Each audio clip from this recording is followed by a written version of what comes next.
Le rapport de Libération aux intellectuels est extrêmement ancien, je pourrais presque dire qu'il est fondateur.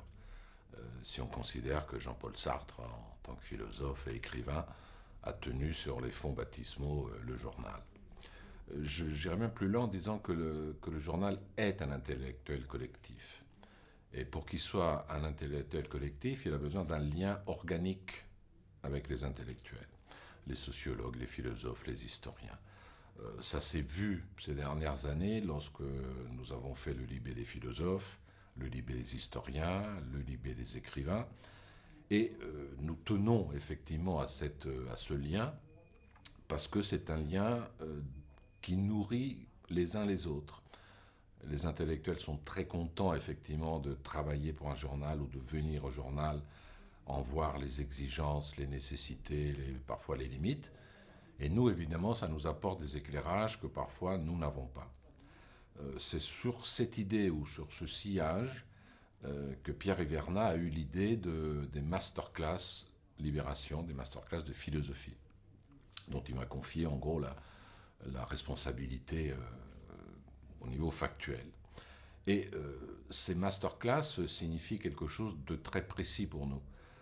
Nous voudrions que le journal soit un lieu d'où émane de la pensée. Et le journal, effectivement, a comme tâche d'être l'intelligence des mondes, comme je dis souvent. L'intelligence du monde social, l'intelligence du monde culturel, l'intelligence du monde sportif, l'intelligence du monde économique, et ainsi de suite. Et donc nous avons besoin, effectivement, parfois que des voix extérieures, des compétences, des technicités extérieures viennent nous donner, effectivement, un souffle nouveau ou des informations nouvelles. Et nous avons pensé, par ces masterclass, arriver sur des thèmes qui sont des thèmes philosophiques, à produire, dans les locaux même du journal, une pensée.